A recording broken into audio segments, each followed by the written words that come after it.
And we're live. Well, good afternoon.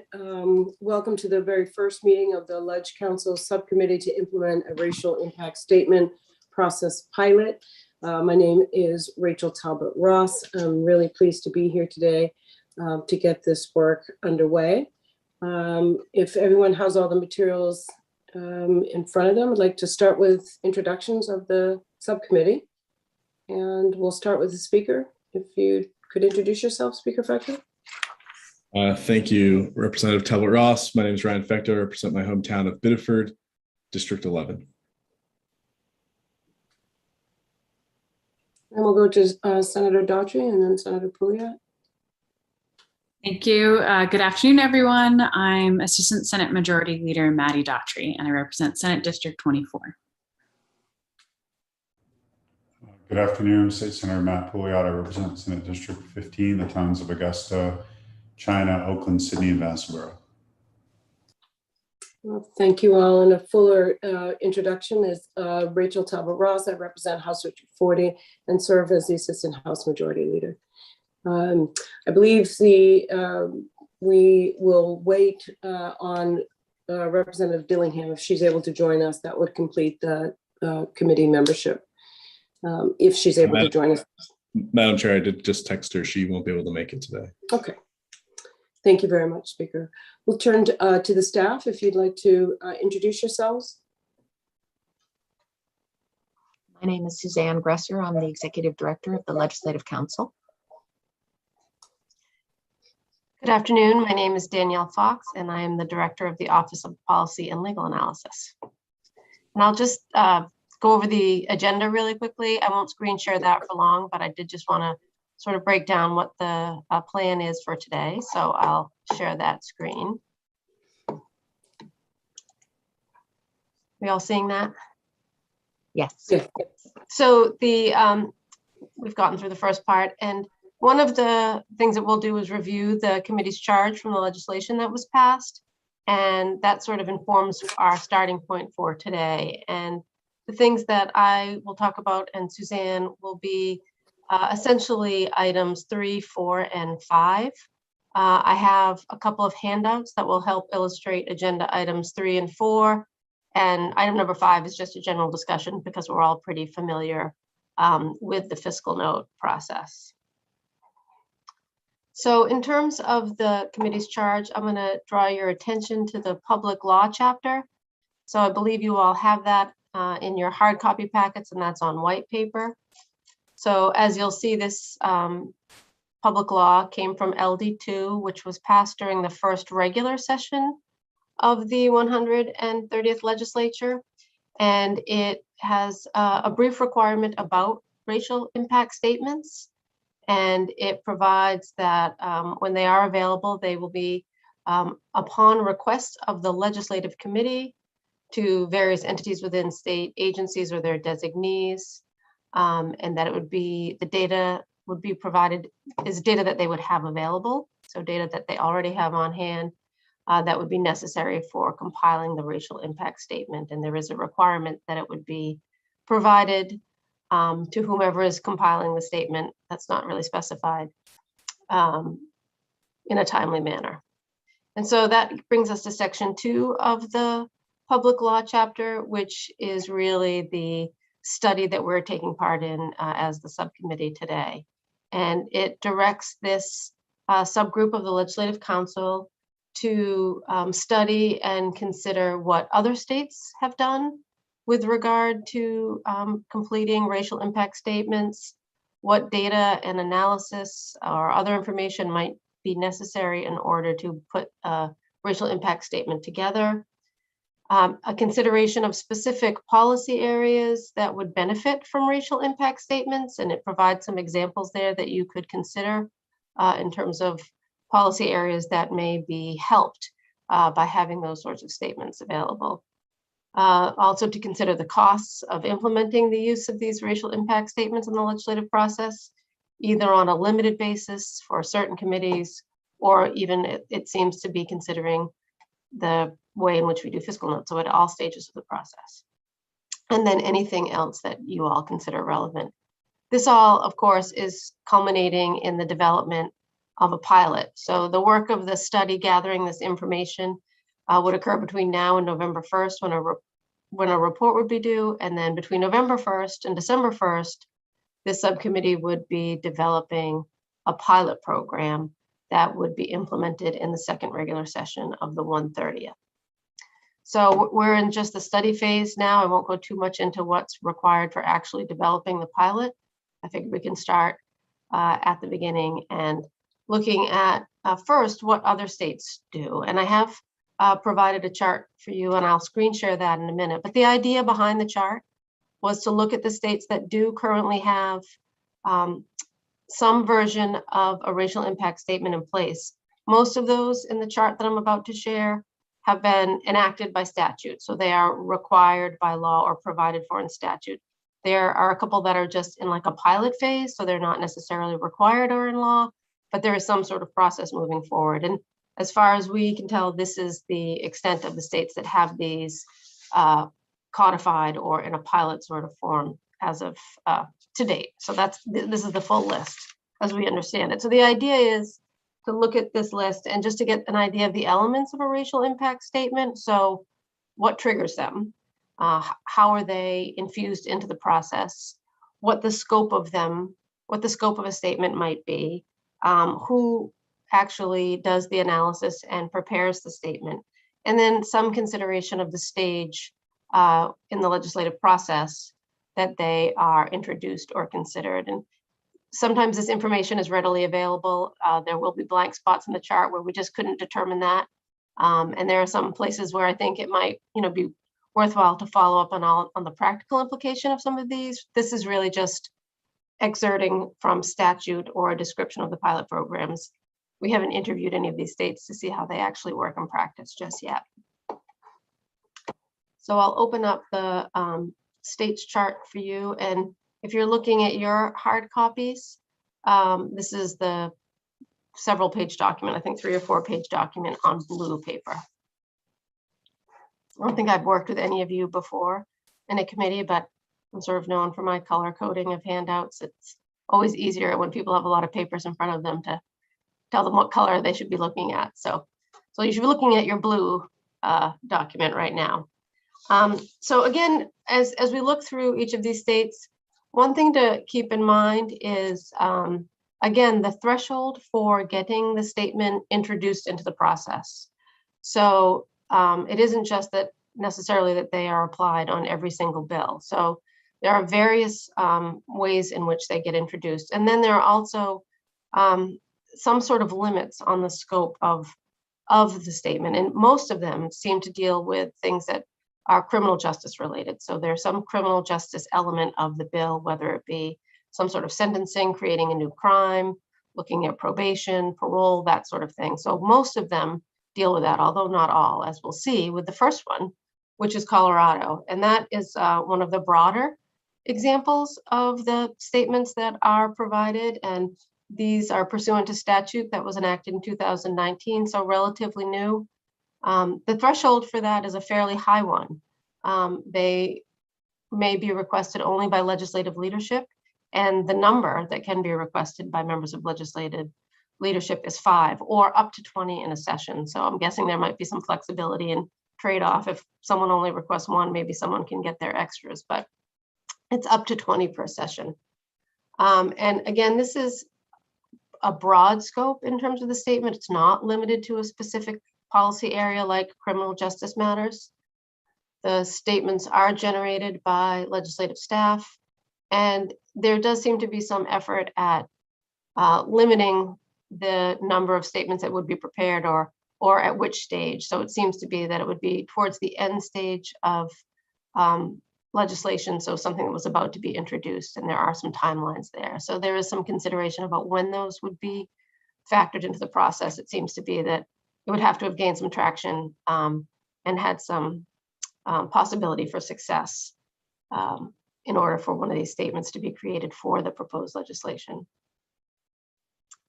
Connecticut, again, there is a threshold in terms of requesting a racial impact statement. It has to be a majority of the committee members I'm assuming it's the Committee of Jurisdiction that has the legislation. And again, it is also limited to certain types of legislation.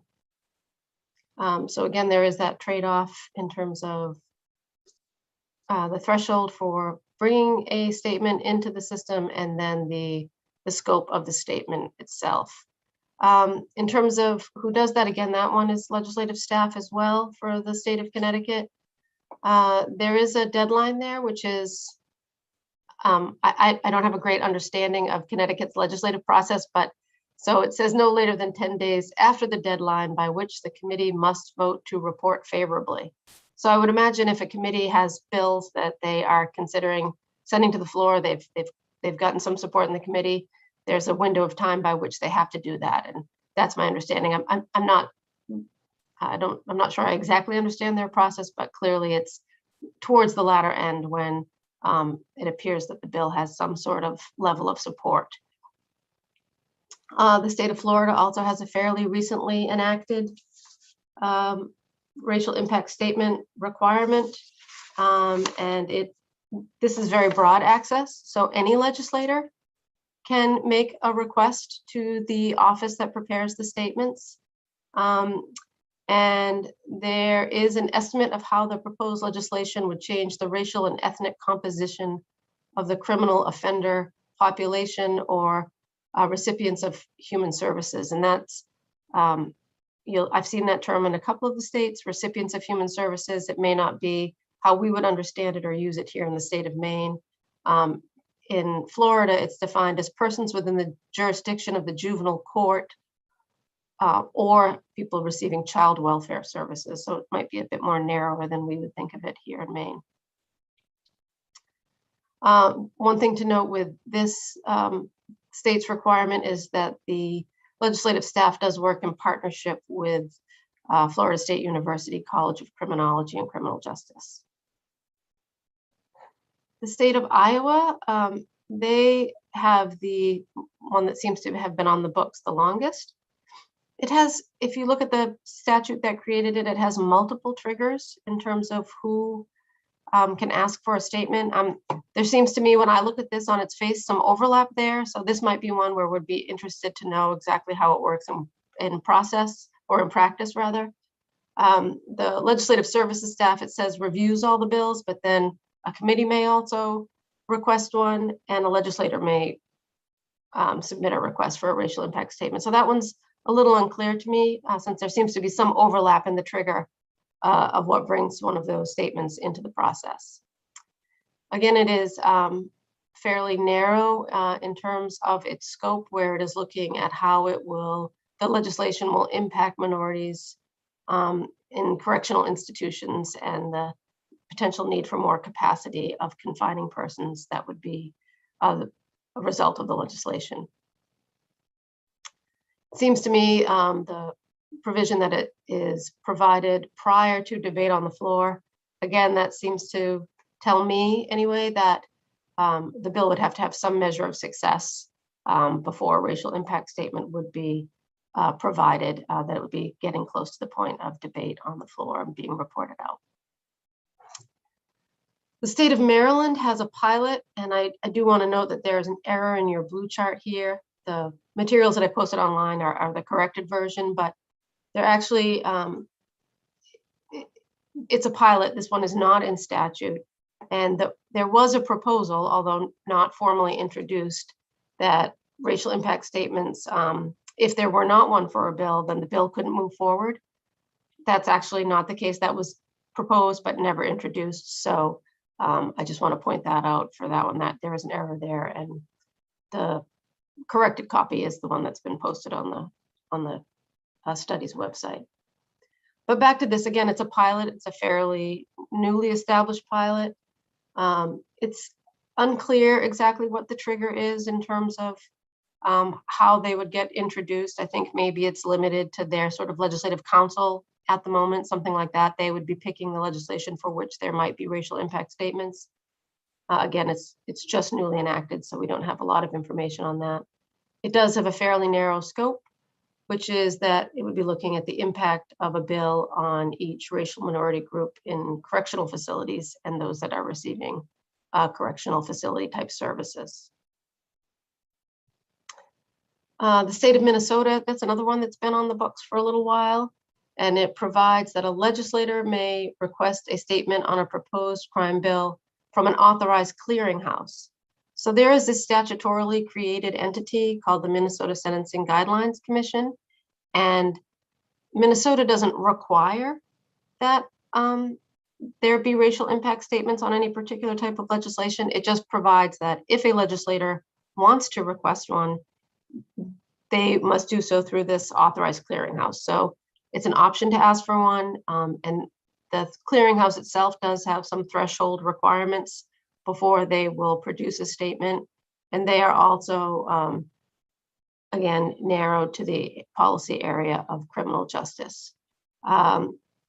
This is one of the sample racial impact statements that I've provided for you on pink paper in your packet, and it is the most extensive and detailed. I did try to provide you with a range of sample statements from the sort of one that has basic demographics to this one, which is much more qualitative and actually sort of makes predictions and that sort of thing. So it's a much more substantive racial impact statement when we're looking at the ones from the state of Minnesota. The state of New Jersey has had a requirement on the books since 2018, and their statements would be prepared for all bills that would affect pretrial detention, sentencing, probation, parole policies, impacting juveniles and adults. So there really isn't a threshold for request. It's specific to the subject matter. So I would imagine that staff would determine, yes, this fits into that category. We will create a statement for this. The scope is, again, it's narrow in terms of the subject matter, but they do look at a lot of factors when developing their racial impact statement. I would note that when looking at some of these and searching for examples, I did try to find an example for New Jersey, and I did see reports that there have been few, if any, produced to date. So I'm not really sure what the story is there, but I wasn't able to find a sample from that state. Oregon has a racial impact statement requirement, and that's been on the book since 2013. And the threshold for requesting one of those is that a written request must be signed by one member of the assembly from each major political party. So there's some sort of bipartisan consensus there if a racial impact statement will be applied to legislation or considered by the legislature. And this one does specify that it is for racial and ethnic groups for which data is available. Most of the other statutes that I've looked at don't make that qualification when they talk about it, although I would imagine it's a limitation some would come by anyway. If the data is not there, it would be hard to do an assessment, but this one makes that rather specific. And it talks about the impacts on racial and ethnic composition of the criminal offender population, and again, on recipients of human services. And it's the same definition as I cited before. It's actually the same exact language. So these two seem to have been somehow, one copied the other or one used the other for a model, it would appear. It's interesting to note who performs these racial impact statements, and it's the Oregon Criminal Justice Commission. I wasn't able to find anything specific with regard to at what stage in the legislative process these would be introduced. However, there are specifics with regard to statements that they would produce for referenda in Oregon. So there are timelines there, but I wasn't able to find any specifically for the legislative racial impact statements. And then finally, there's a brand new one that was just enacted a couple of months ago. So there's not a lot of information on this, but it's in the state of Virginia. And the threshold for introducing a racial impact statement into the process in Virginia is that it comes at the request of one of a couple of committees in a specific, that have specific jurisdiction. And there would be a limit of 3 per session. So not only is it limited to the committees that can request them, but the overall number is limited as well. And the scope of that is an outline of the potential impact of the criminal justice bill on racial and ethnic disparities. And again, this one does cite using available data. This statement is created by or compiled by the Joint Legislative Audit and Review Commission, which, as I understand it, is a staff office of the Virginia Assembly. And so that's what I have for a description from other states. I'll stop the screen share now.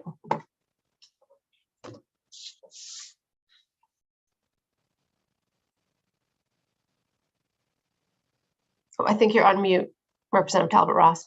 Yep, sorry about that. Thank you very, very much, Danielle, for that excellent presentation. Before we move on to talking about some subcommittee work, let's open it up for some discussion about the presentation that we just had. I can kick it off with a question or two if that will help. Great. I'm really, thank you for all of that information.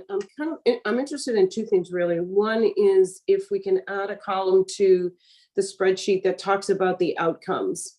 Is there any way that we can find out with all of what is taking place, what these states consider the impact of a racial impact statement, or any data that shows the outcomes from the use of the analysis? Because I think that would be really beneficial for us to see not only the scope and at what stage, but what the outcomes have been from this work, particularly for the states that date back all the way to 2008 that's had this in place. Yeah. Oh, just to clarify, so when you say outcomes, do you mean in terms of whether or not they were appended to the legislation, or whether amendments were adopted in response to the statement? I guess I'm trying to get an idea of what you're talking about in terms of outcomes, or whether or not there were overall changes in policy long-term. So I'm trying to get an idea of what you mean when you say outcomes. Yeah, I was thinking more about the changes in policy. So the use of the analysis actually changed the policy. And then, I mean, if you were to follow it through, because of that change in policy, there are different outcomes. And I think if we were, I'm not sure that we'd be able to do that state specific. We might be able to, but I do know that there are some articles out there that have tried to assess the success of racial impact statements. So I'll try and do that broken down by state. I do know that there are some scholarly articles, say, that have looked at whether or not they have had an impact or on outcomes like you described. So it may not be a column, but it may be something additional we can add at the bottom if it's a broader analysis of those sorts of things. Yeah, and I don't know how we can get at the usefulness of the analysis. So, you know, I've been given some information that said in New Jersey there are reports that only one racial impact assessment has been conducted in the 2 years since the assessments were mandated in 2018, despite dozens of criminal bills that have been introduced, with some even creating new offenses. So it's kind of like the usefulness of the racial impact statement, and then the policy implications of having it there versus not having it there. Do you see what I'm saying, Danielle? Trying to really get what the impact of having a racial impact statement tied to legislation then gleans in the end.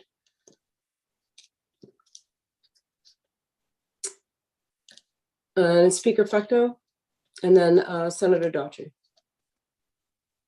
Senator Daughtry was before me. Okay. Thank you. I sort of building off of that, I'm just wondering, and I don't know if this is something maybe in conversations with other states, you know, we saw that one state has a limit on how many you can request, which just seems very strange to me, but I'm wondering about how often they are actually implemented and triggered, because one of the things I'd be curious and that I'm concerned with any policy is to make sure it builds in that continuity and the longevity for potential, and that it's not something that, you know, can fade by the wayside and just be, you know, dependent on people thinking of it. So I don't know if that necessarily like fits into the like conclusion or like findings portion, but I think it's just something since some of the states, for some of us, it's pretty new, but for other states, they've had it, you know, since I think the earliest one was 2008 that on your report. And thank you, that grid has been super helpful to look at. So I also wanted to thank you for that work. Thank you. Speaker, Rector? Thank you, Madam Chair. I would wonder if the reason, well, I think what's worth noting based on the chart is most states require or permit the statement to be produced only when the bill is likely to be successful out of committee.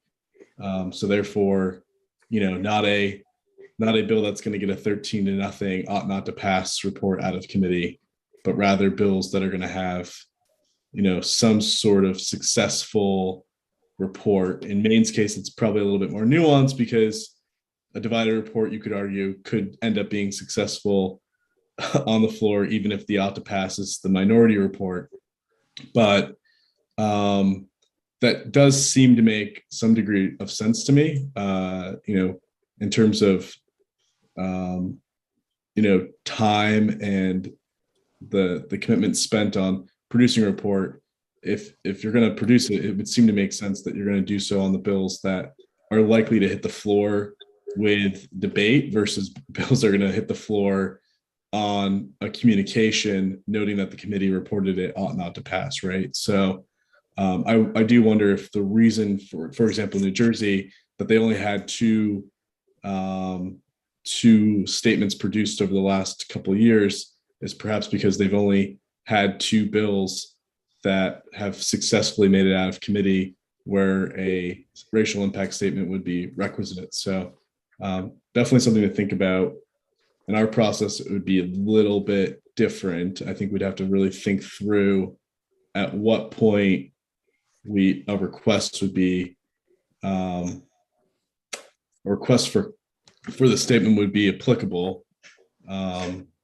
Maybe, similar to like amendment review, if there's a divided report, at that point, a committee member could request the statement to be produced and provided at amendment review or something like that. But if it's going to be a unanimous ought not to pass report, it would seem like not the greatest use of staff time to have them producing the statement.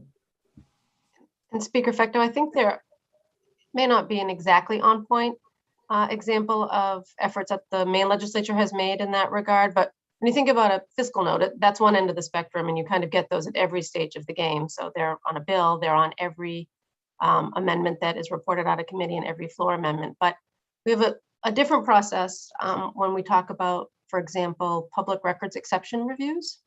So that's something that's part of our process pursuant to the joint rules. And when a committee has a favorable report, so it has to be at least a majority report that includes a public records exception, then it goes to the Judiciary Committee. So we do have some examples of using a process that puts that sort of threshold before we add an additional step before something gets to the floor. So there are some examples of that in our current processes. Yeah, and that makes sense. And even fiscal notes, although they are produced at the beginning, the final version of a fiscal note is not produced until later in the process as well. So yeah, anyway, I think thanks for that comment. Senator Daughtry, is your hand up still? Yeah, just Speaker Fecto got me thinking again. Yeah. We are lucky that we have the joint standing committee process. I like to talk about it all the time, that I wish, all legislatures had it. I think it's a good system, but I am concerned, finding that threshold like we're talking about, but also thinking that, thinking of committee conversations, that sometimes the impact statement will be potentially beneficial before we get to that final line in those, discussions. So totally, you don't want to be spending those resources on something that's completely, going to have a unanimous ought not to pass, but just wondering how we figure out that finesse. Because I can see on some bills, especially like we've seen in the Education Committee, that, the committee has sort of had that discussion on their own, and being able to access that might be useful. Yeah, thank you for those comments. Before I ask the speaker to make a comment or ask a question again, I just want to add that, the analysis in the process leading up to a committee vote is really important. A bill ought not to pass could turn into something very, very different. if we understand what the implications are with the racial disparity. So it's interesting to see across the country where some of this, what stage they're being considered. But from my perspective, I think that it aids in the information that the public considers, and also what legislators within that joint standing committee would consider prior to taking a vote on a bill. Speaker Fecta? Thank you, Madam Chair. I think, one thing to keep in mind is the committee is not ever kept from reconsidering its vote. So if you were in the majority, if the majority report, in my opinion, I would see this as, if there's ever a divided report, meaning there's likely to be debate on the floor in the House or Senate on a bill, then I think whichever side of the report you're on, a request could be made for the statement. That would seem to make sense to me. And if the statement is produced and it is provided to the committee at amendment review, or if there are no amendments as effectively an amendment in and of itself, the committee could always take a vote to reconsider their vote, and folks could change their votes based on the additional information. I think have all served on committee where we've received additional information during the course of the process, and have reconsidered votes and changed votes. So I just think it would be very challenging for staff to be producing the statement on every single bill that's requested, regardless of whether or not the bill is likely to have any degree of success.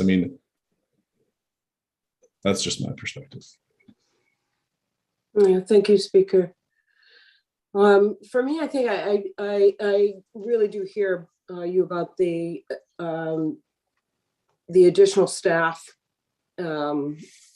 time and adding to the process. But I would think that racial impact statements would also aid in the public's understanding of a bill, the way that they testify in favor or in opposition to a bill could be really well informed by the ways in which the bill will either exasperate or eliminate or remain neutral a disparity. So I'm not quite sure about waiting until it's, as in some of these states, waiting till it hits the floor, or looking at the likelihood of it passing or not as being one of the markers. It feels like a necessary piece of information for, yes, the legislators, but the public as well, in terms of how they view a particular bill.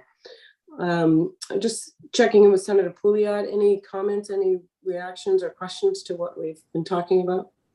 I don't really have much to add. I think that this is just another layer of government, which I'm generally opposed to. I recognize that we're trying to, be up to date with everything, and so I, would support what we can do to try to recognize that this is, an issue out there, and but at the same time, not, bog our staff down with more to do. We're already understaffed in the state government anyway, and I just don't want to add more to people's plates. So try to be as positive about this as I can be, but to be frank with you, I just kind of feel like, it's a little unnecessary, but I know you feel differently about it. And so I'm trying to do what I can to be supportive in a way that is not going to add a tremendous amount of workload to folks' already busy schedules. Thanks. I very much appreciate those comments. I would just point out that, fighting against systemic racism isn't anything new, and it is the duty of the state and our government to make sure that people live their lives with the same access to opportunity, and within a way that does not continue to keep them generation after generation in a disparate position. So that has a long history in the United States. And it is absolutely the will of this legislature to take this issue on so that we can ensure that all Mainers have the same high quality of life and are not limited by the color of their skin or their racial category. So I had another question to Danielle. I'm wondering, I've noticed that the Sentencing Project has some information online about states that are introducing legislation this year to expand racial impact statements. Do we have any information? It looks like there's about 7 states that are getting ready to do it, 6 or 7 states. Do you think it would be helpful to see how the emerging landscape around adopting racial impact statements would help this committee do its work? I have taken a look at a few of those. As you can imagine, there's an idea, but then there's also competing proposals going towards that idea. So you'd be seeing, like, particularly for one state, there might be some people on the one extreme side of that issue, and then proposed legislation that may be really on the opposite end of the spectrum of that. But there is information out there, how best to look at it when there can be really directly competing proposals in the same state on the same issue. I don't know how much that will help you, but I can certainly take a look and see if there is a way to break it down and maybe pull it out into elements that they're looking at, or other implementation structures, other thresholds, that sort of thing.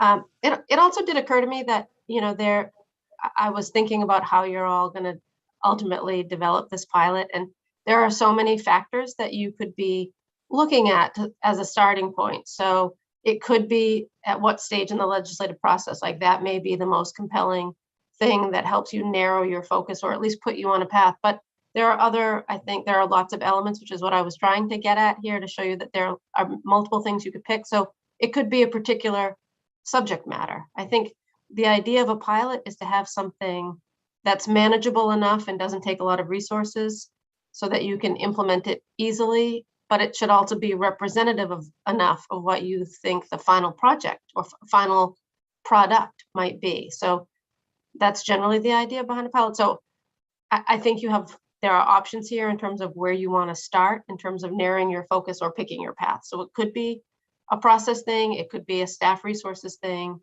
it could be the availability of data. You may want to start and get an assessment of what data is available, and maybe that will be limiting in and of itself, at least at the early stages as you're considering a pilot. So I know we started off on the where in the legislative process discussion, but I think there are lots of places where you could start to focus your discussion to narrow yourselves or focus down one particular path. Well, I appreciate that because I think it does take us into the next piece of the portion of the agenda around subcommittee discussion, which we have been talking a little bit about this, but I was actually going to offer, we have A, B, I was actually going to offer C, which would be around data and looking at the availability of data, because I know that again, back to maybe New Jersey and a couple of other states, when data is missing, it triggers it allows for a racial impact statement to not be produced just because there is no data. And I would hope in Maine what we could consider is that is information that's really important. The statement says there's no data. There's also just what data is available to be considered. And so I think it's in New Jersey, maybe back to New Jersey, or one of these states that says that limits the factors that can be considered. So if you don't have data within the factors, then it means that the statement's not produced. So I would love to delve into the subcommittee discussion and see if we want to add another subcommittee on data and talk about any other additional subcommittees. Anyone have just some general thoughts on the two that are before us, the consideration of what historically disadvantaged means, and then what stage of the process we would like to implement this? Sorry, quick question, Representative Talbot Ross, just for clarification. You mean subcommittee discussion, not a subcommittee of the subcommittee? just was clarifying from what you just said. Okay, perfect. I mean, we could, but I think we'd all end up having to lead our own subcommittee, and so. But consideration of definition of historically disadvantaged racial populations. I know, just to delve into that, that is, I don't know, Danielle, if there are any specific definitions around the demographic groups within each of these state policies. It seems pretty broad, and they use the term racial and ethnic a lot, I see, as opposed to historically disadvantaged. Do you just want to comment on that? Sure. Based on my review of the state laws, they will say racial and ethnic populations, and then there will be a definition of that. And for the most part, I think almost across the board, those are broken down by sort of the ethnicities or races that are reported in the census. Right. So they're broken down by those categories. So generally speaking, when they're talking about the racial and ethnic populations, that's what they're referring to. And some states will list specifically, they'll break them down by either the race or ethnicity. There are some that have a little bit more of a focus. So it's also talks about those people and the services they receive. So there's a way of narrowing those. But generally speaking, that is, it is the race or ethnicity as reported in some sort of census. And it's not, I don't think it's limited to just the US Census. I do think, for example, the Department of Justice might keep their own census of their prison population, for example. So they have a separate sort of census of just those people who are incarcerated. So, but generally speaking, it is those specifically named races or ethnic groups. And one quick question around clarification. I know around ethnicity, I know that so the federal census would use Hispanic, non-white and white as a ethnicity. Years ago here in the state of Maine, we actually had a discussion within the Healthy People 2010 and then the 2020 reports around other ethnicities that are present here in Maine.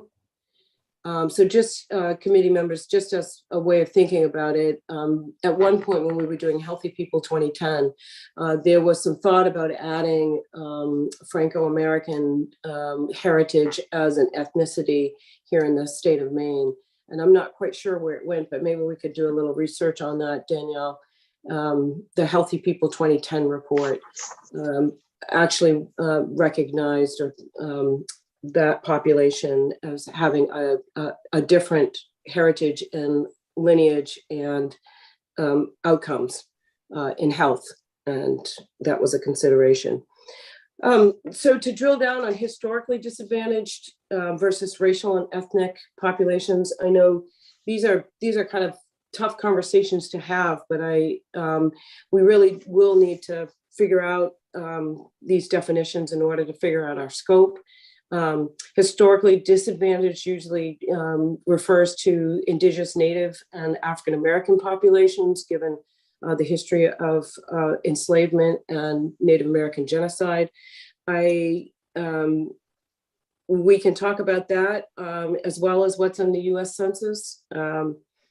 We also historically disadvantaged, it says racial populations, but we can also think about the historically disadvantaged poor populations in the state that can be defined by the racial category of white. So we get to kind of think this through, and would love to hear some of your opinions on where you'd like to go with this.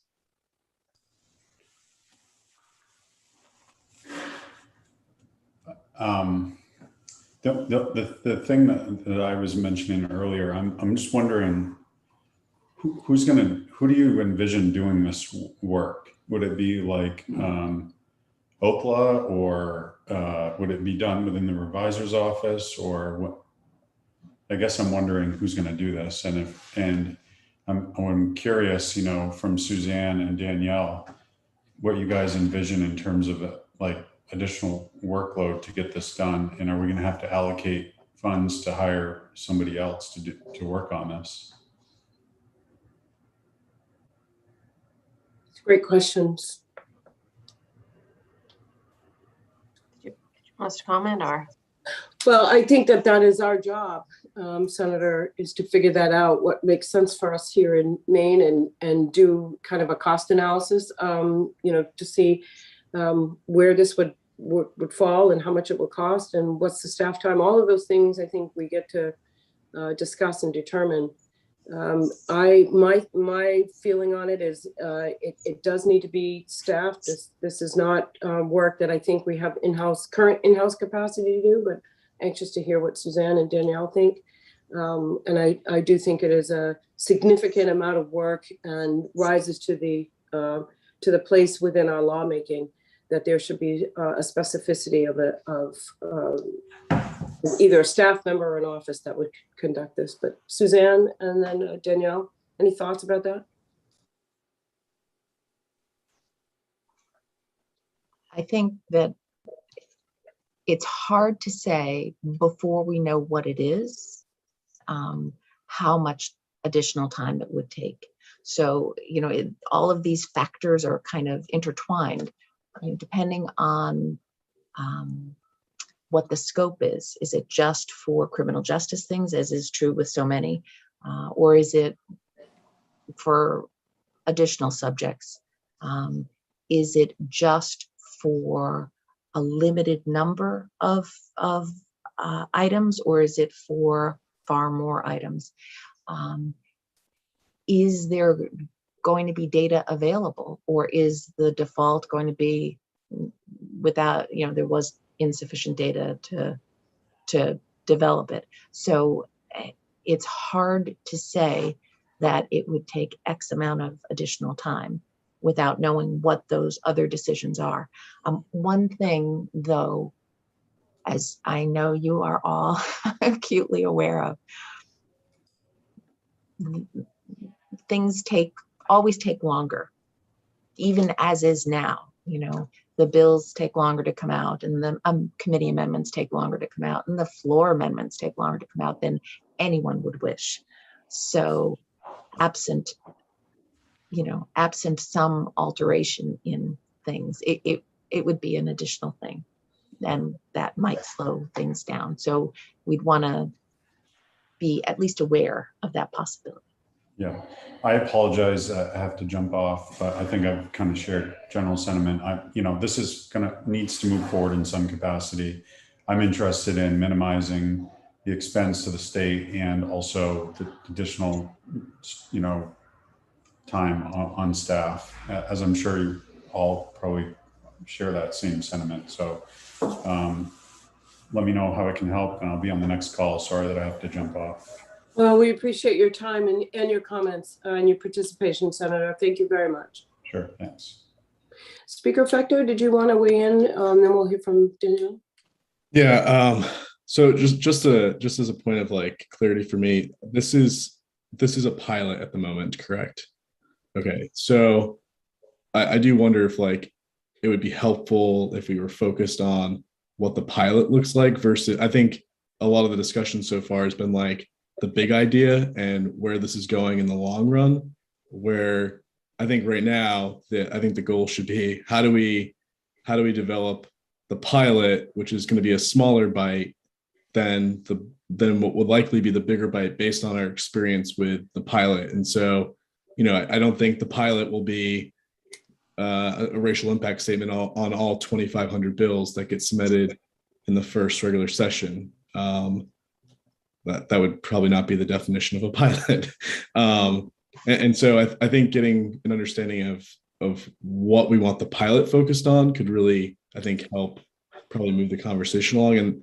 And secondly, just on the disadvantaged populations and definitions, are there existing definitions that we could use that are already in statute so that we're not recreating the wheel?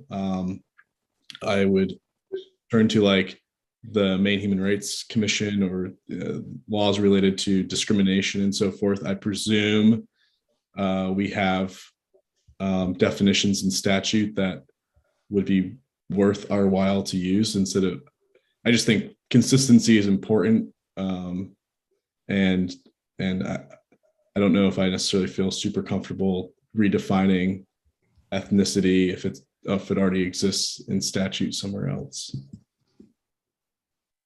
Thank you, Speaker. I will turn to Senator Daughtry.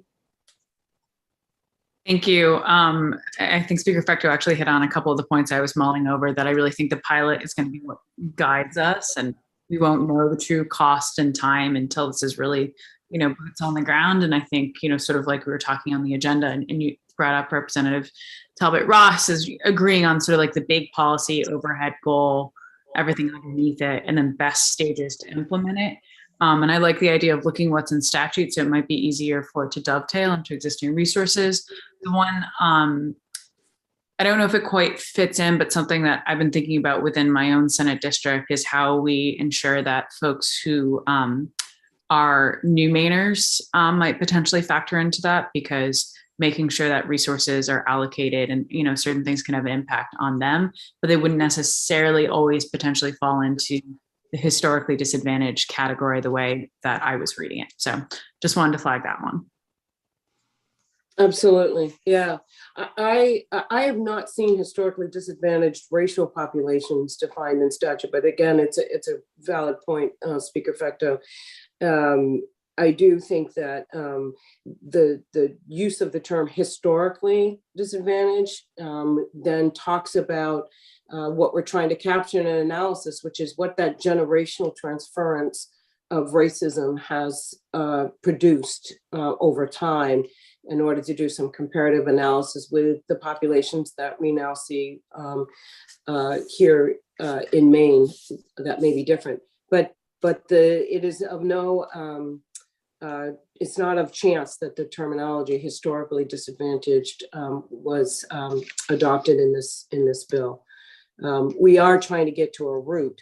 The disparities are the pathway forward, but the root that we're trying to really get out is systemic racism, structural racism, ways in which policies and laws that we have adopted have not improved conditions for those people that have described in racialized ways.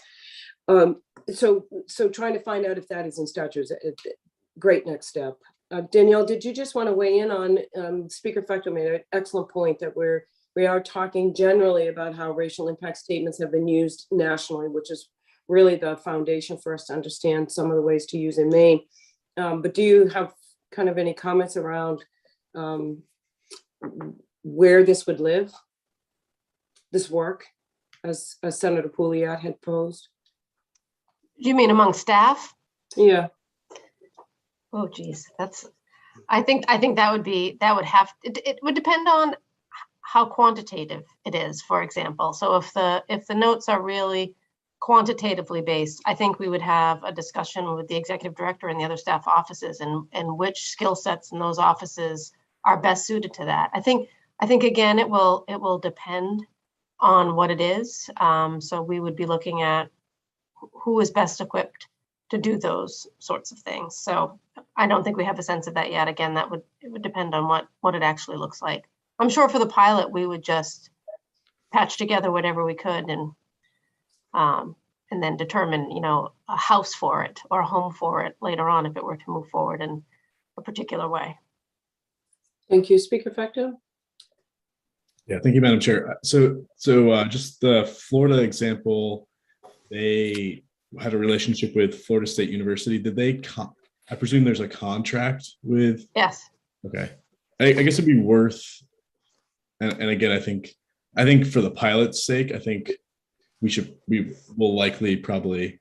My suggestion would be to try to do the pilot in-house and see what how that process goes. But in terms of the longer term conversation, it may be worth connecting with the university system or even some of the private colleges, Bowdoin or Bates, to see, or Colby, to see if they have the expertise amongst their various programs to do these to take on the work. So I think that's another possibility, or just generally contracting out the work. But I think that's probably a conversation later down the road. But I think in the immediate, whatever this pilot looks like, I think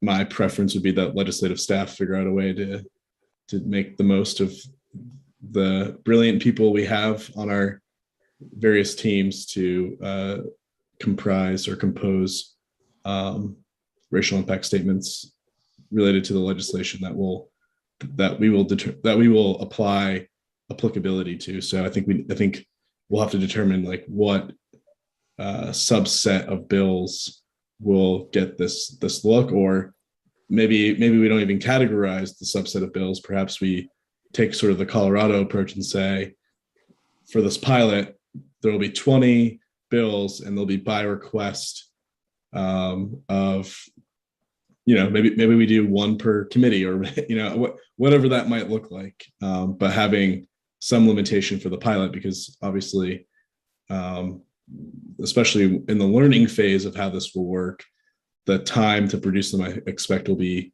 even longer, at least at the outset, because finding the sources for the information, finding where there's reliable data, like those things will take time to develop. Thank you, Speaker. Senator Daughtry? Thank you, Madam Chair. That just kind of reminds me, definitely keeping it maybe in-house for the pilot, but for thinking long-term of implementation, we already do have some sort of examples, sort of like the Florida model you're saying of partnerships, thinking of coming from the Education Committee, we contract with MEPRI, the Maine Educational Policy Research Institute, through the University of Maine system, to be able to sort of do those deeper dives at the behest of the Education Committee. And I definitely think there's room for potentially those relationships, like you're saying, Speaker Facto, whether, it's the Muskie School of Public Policy that has, folks already working on a lot of this, as well as, the Maine Law School. So maybe it's not necessarily immediately something we're looking at within the pilot, but just knowing that we do have those resources and leading experts on this throughout the state, and how we do explore those. Yeah, I thank you for that.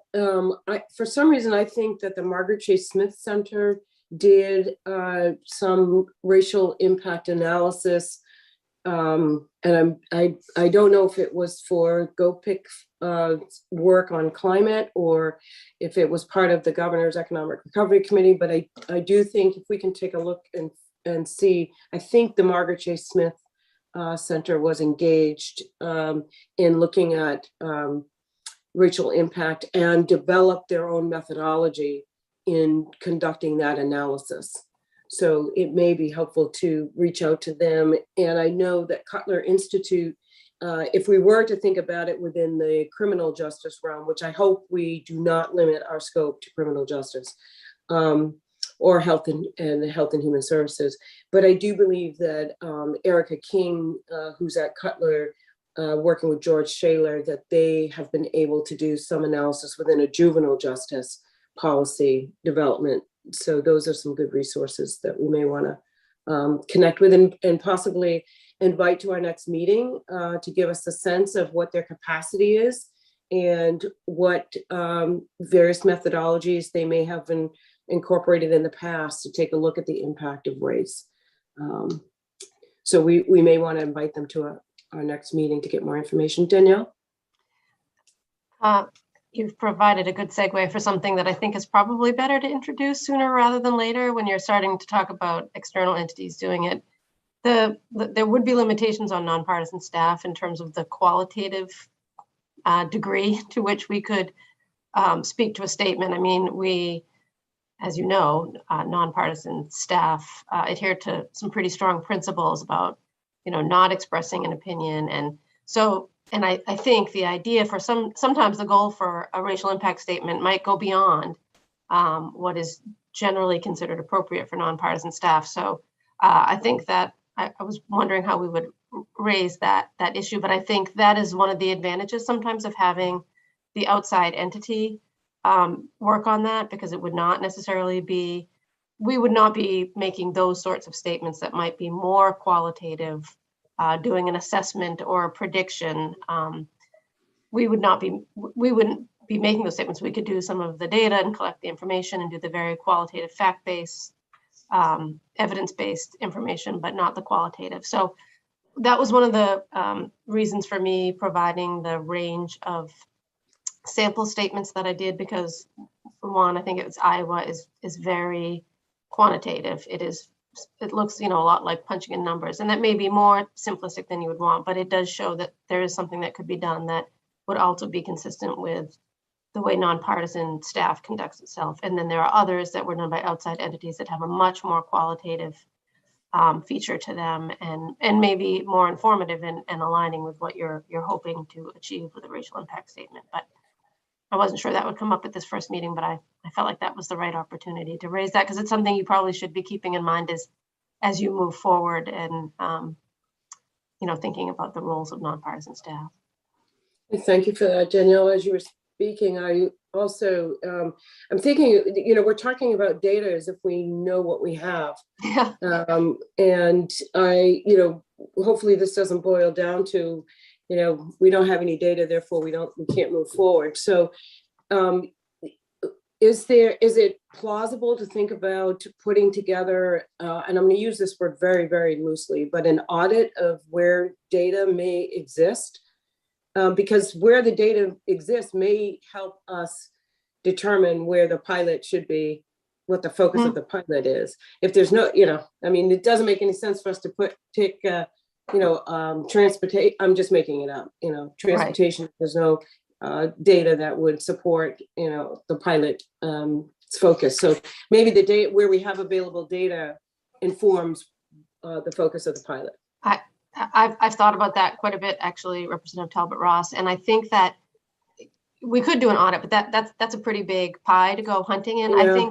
I think rather, if there are elements in a racial impact statement that you see that you're like, this is really useful, and then we can go look and say what kind of data did they use to provide that element of a racial impact statement. So it would be a little bit more focused. We would know what we were looking for rather than looking at a big pile and hoping something appears that looks like good data. I think if you were able to find, even for the pilot, so this would, again, be narrow and just a sample, if there were elements that you really liked.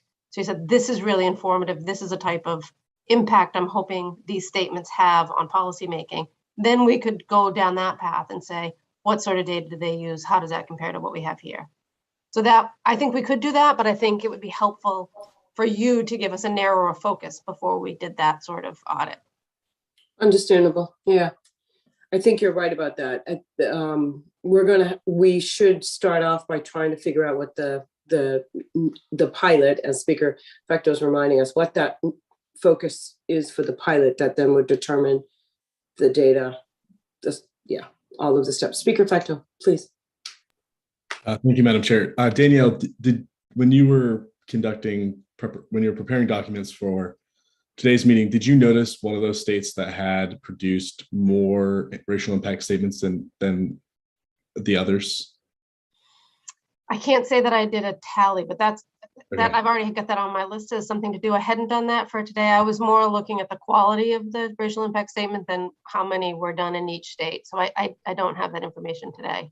If we are able to get our thumb on which state might be producing the most or has produced several, it might be worthwhile to see if we could invite the persons who are doing that work in that state to meet with us. I think it'd be helpful to get a sense of the history or where they started. How do they go about setting it up? Where do they look for resources? One reason why I think it in the long run will likely be valuable to just contract it out is because I feel like most of these university or educational institutions like the Margaret Chase Smith Center or the Muskie School, they probably have already compiled all those resources that they tend to turn to for that analysis. So, and I suspect that, nonpartisan staff will probably end up following the breadcrumb trail right to those very entities. And they'll probably lean on those entities for creating these racial impact statements. So It almost seems like skipping that step of like consulting with them all the time would be easier. But I think for the immediate, it would definitely be helpful to connect with someone or someone's from those other states that can provide us with some insight. I'm more so curious about Colorado because it seems like theirs is more broad than just criminal justice related, but also it's newer, so I'm not sure to what extent it's been utilized at this point. So anyway, I just think that would be helpful, even if they can't meet with us. If you have the chance to like connect with them and get a synopsis of what they're doing, that would be super helpful. That sounds fun, actually. I'm wondering if, Danielle, if you also, NCSL seems to be one of the go-to places for legislators on model policy, training on educate all kinds of things. But I'm wondering if maybe a connection with NCSL, certainly the Sentencing Project on criminal justice bills has done a lot of work on the impact of RS. But I'm wondering if perhaps we reach out to NCSL to see if they've got any resource. It may even be easier for someone to come attend one of our meetings from NCSL and give us a really another overview of what's happening, particularly in the emerging body of work moving through some of these new legislatures. So I'm wondering about NCSL. Sure, we can look there.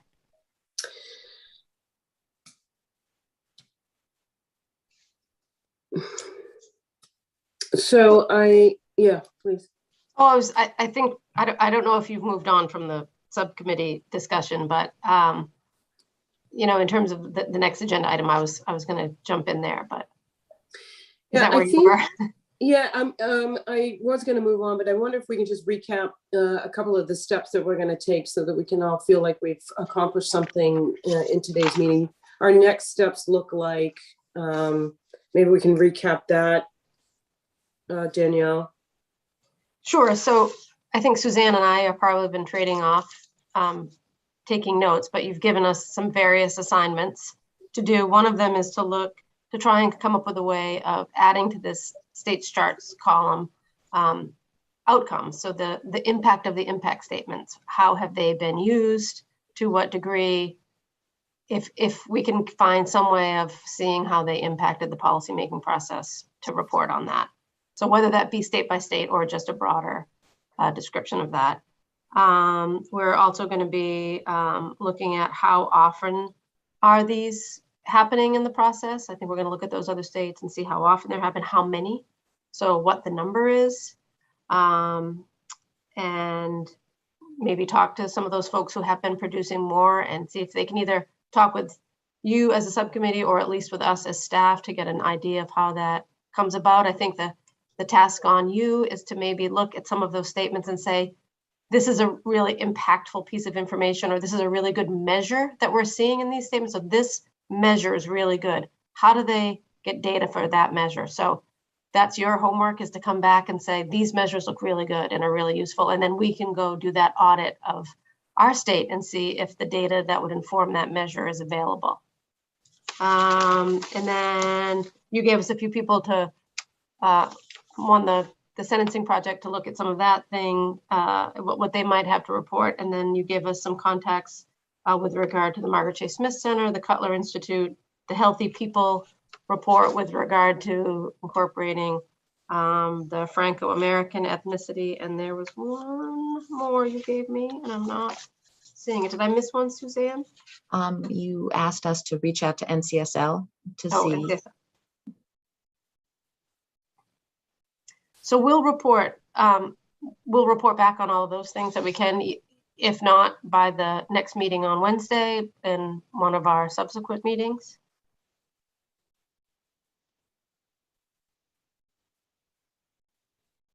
Representative, you're on mute. Thank you. Sorry, trying to. The one thing that keeps kind of going over my mind is data, the qualitative and quantitative data component. And I mean, is there any, I know we used to have a state planning office. I know we have a state economist. I'm just wondering if there is any place within state government that we can reach out to right now to see to get just a handle on available data. I don't know if would I be think we'd have to found. define the data that we're asking for first. I think we'd have to have a better handle. I don't think it can be probably so open-ended and produce a useful response. I think we might need to be a little more narrow in terms of the type of data if we want something that's useful. Yeah,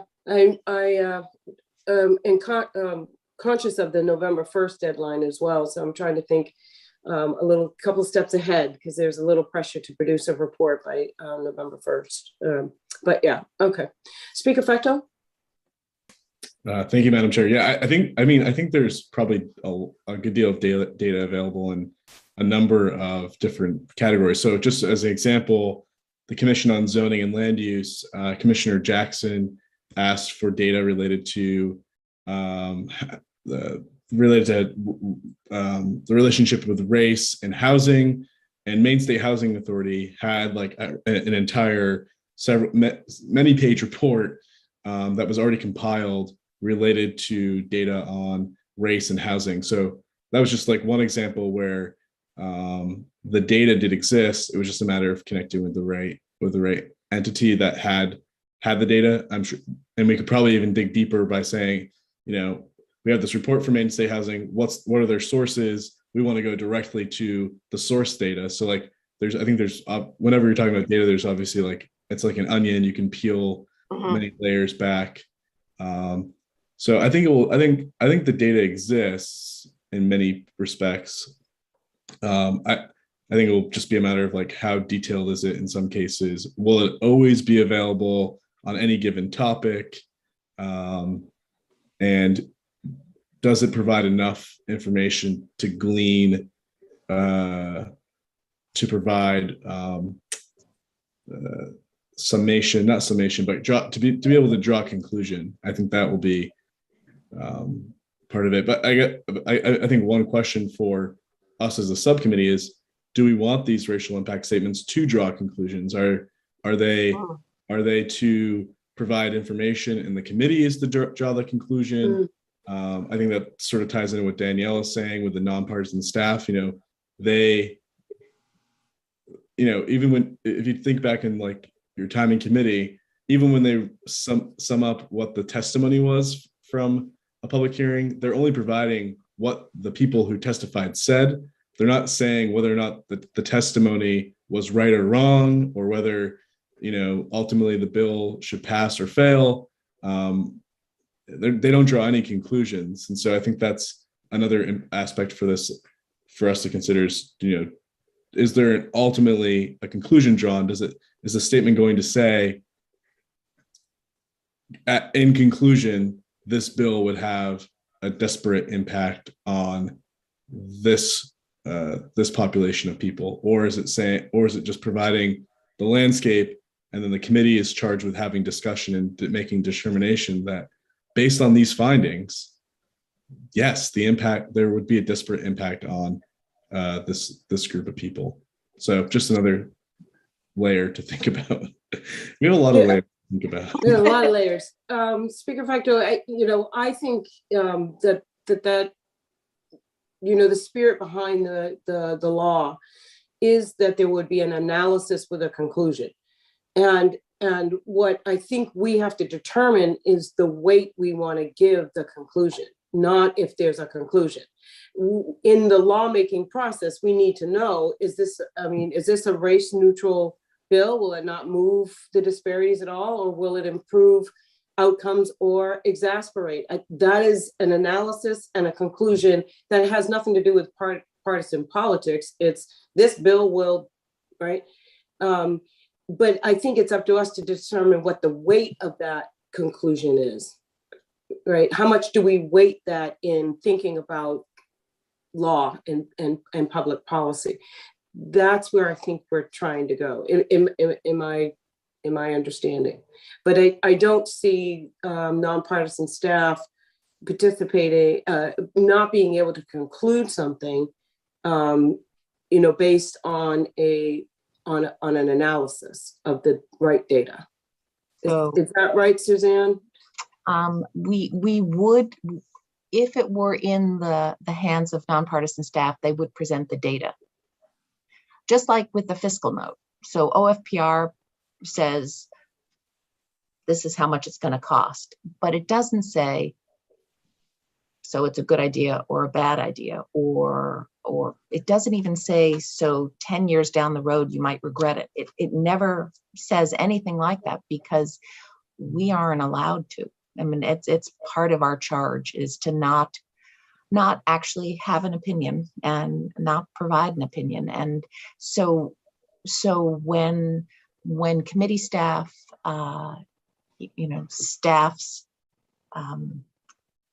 work sessions, they sum up and provide the information, but depending, and that may help guide who ultimately you would like to have do this.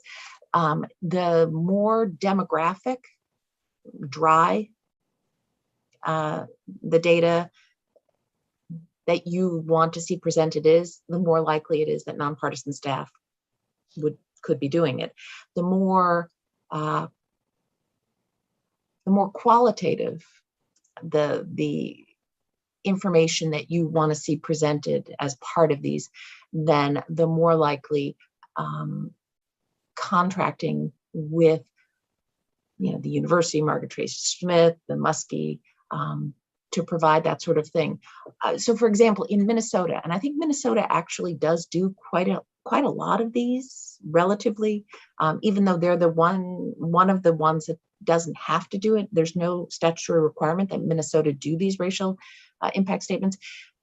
It's the Minnesota Sentencing Guideline Commission.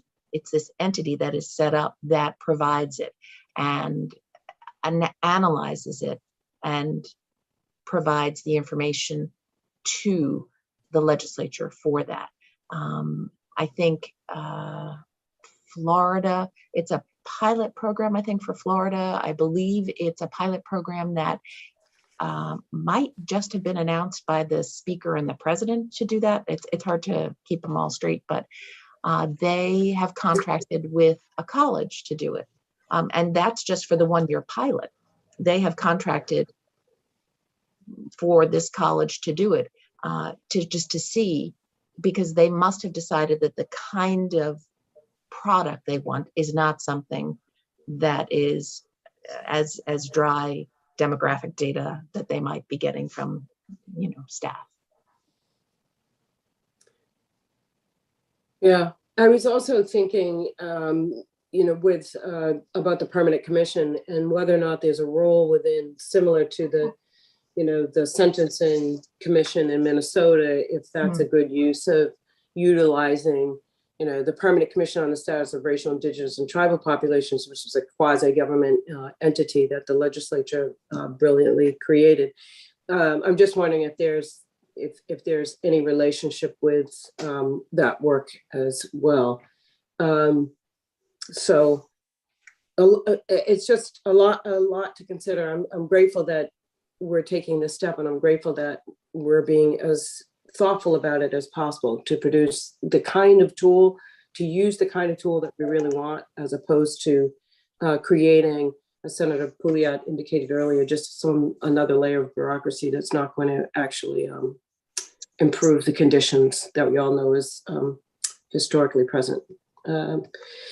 Are there any other components of this that you all would like to talk about today, or do you think we've got some next steps? We should move on to planning our remaining meetings and looking at a next meeting date. And it's 3:24. We're scheduled to meet till 4, but I think we could probably end early. Senator Daughtry. I was just going to say, was wondering about next steps, because I do unfortunately have a 3:30 meeting that I have to get to, but I think we do have some great next steps and definitely have highlighted some parts. For remaining meetings, we do have a deadline, of November 1st. So it's a pretty aggressive schedule. Any thoughts on that, Danielle, about how we structure our work until? It seems to me, you clearly have a grasp of all the elements that are coming into play. Like you've touched on all of them, and I didn't necessarily expect that would happen at this initial meeting, but it seems to me the next step is narrowing. So again, separating the pilot from the big idea, and then narrowing. So what are ways in which we can narrow? Is it feasibility? Is it accessibility of data? Is it a subject matter?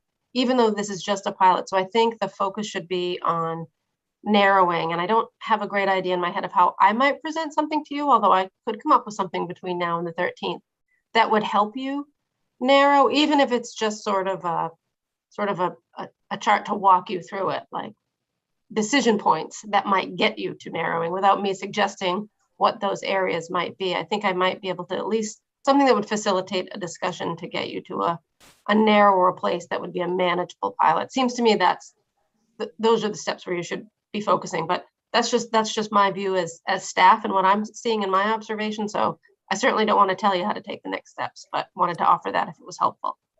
It's very helpful. Speaker Fecto and Senator Daughtry, would you like kind of that narrowing, the factors that we can consider to go through a narrowing exercise?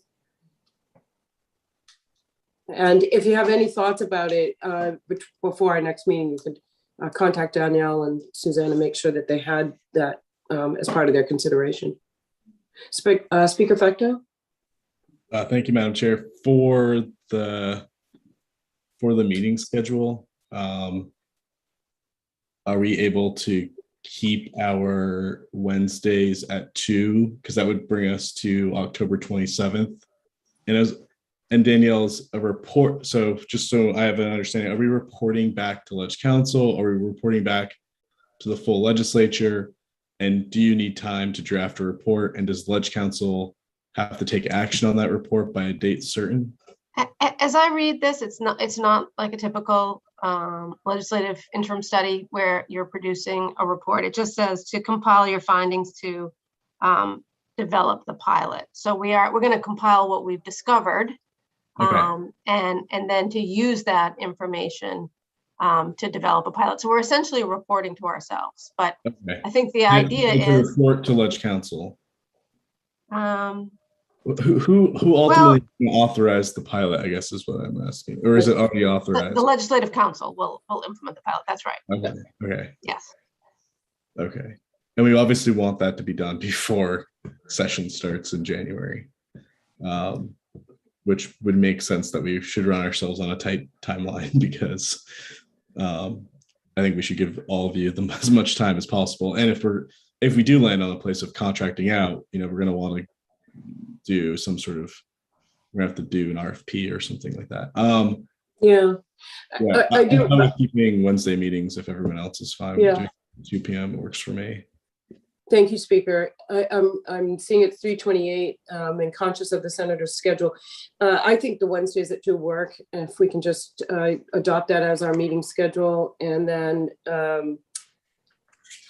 that I think that would work really well. It does look like, Speaker Fecto, that by December 1st, we're supposed to be launching this pilot. But again, we're reporting to ourselves. So we've probably got a little bit of room to figure out how we want to move that forward. Is there anything else you think we should take on today? I realize that we have spent a really good conversation getting this started the last hour and a half. I'm very appreciative of the staff's time in preparation for this meeting. And to you, Senator Daughtry, Speaker Fecto, Senator Pouliot, and to Representative Dillingham for taking this work on. It's very, very critical work. I want to thank you for your leadership and participation. Anything else before we adjourn? Okay. Danielle, seeing none? Bye. Bye. Bye. Thank you all. Bye.